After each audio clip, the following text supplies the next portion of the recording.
खुलुमबाय नोंथांमोनखौ बयखौ बरायबाय। दिनै 18 जुलाइ 2023 बारायजाया मंगलबार। फैदो दिननि खौरांफोरखौ बेखेवनोसै। हाइलाकान्दि जिल्लानि सिङाव थानाय काटाकालाव सासे आइजोआ हाइ पावारनि मोनसे ताराव दांफ्लांनानै कारेन्टजों बोबथाबजानानै अबथिरायै जायगायावनो जिउ गोमादों।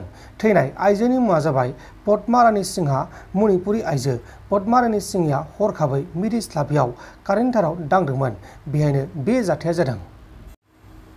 बिजाबिल गामिनि दालांखौ लुफुंनो थाखाय एमएलए जिरन बसुमतारी बिथाङा गावनो नायफैदोंमोन आरो दालांखौ लुफुंनो थाखाय गावो जेसेबां खरसा थांदों बेखौ होजोबगोन होननानै गामिनि रायजोफोरनो रादाय होदोंमोन।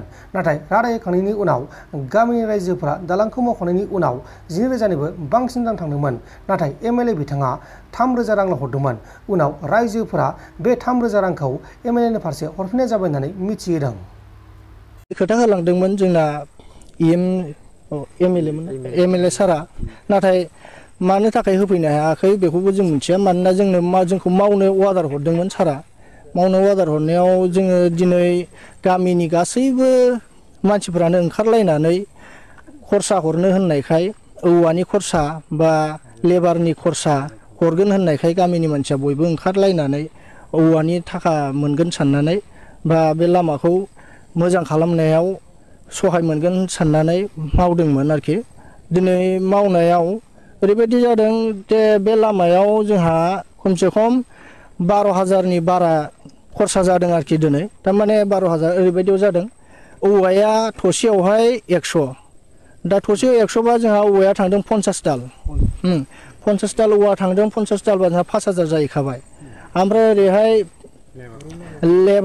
लेबारा 300 थाखा सासेयावहाय हाजिरा, होमबा 26 जन लेबारबो मावदों।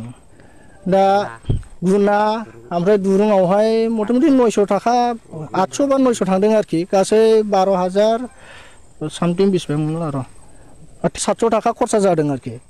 दा बेवहाय सारनिफ्राय जोङो एसे अनसुंथाइ मोनाखै नङा, थेवबो जों बेखौ हामजानाय मोनाखै आरोखि।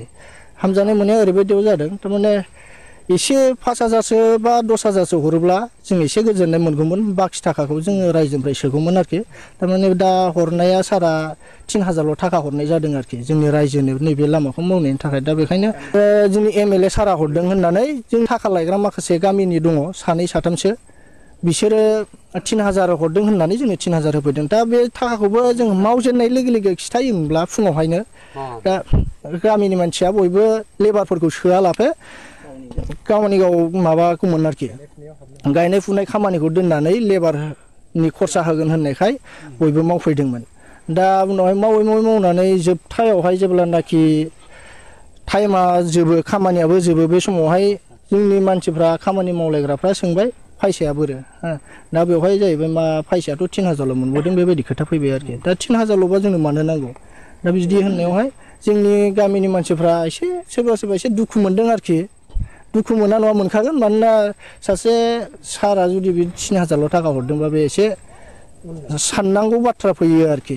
दा अबसे आगोलनिफ्रायनो बिपिएफनि आमोलावबाबो बा आगोलनिफ्रायनो बायनाय समाव जिखुनु लामा बायोब्ला लामानि कन्डिसनखौ नायफैखायो बिसोरो। केमेरा खेबनायाथ' खेबा नङा, आगोलनिफ्रायनो खेबखायो। दा नायफैयो एसेब्लाबो बायनाय लोगो लोगो सारमोना दस्रा माबानिब्लाबो सारमोना बे लामाखौ बायनाय लोगो लोगो औवानि एसेब्लाबो टेम्परारि बानायनानै थाबायथ'दो हय बाना जोबजासिम होननानै औवानि बानायनो 10,000 15,000 बिदि होलांखायो आरोखि।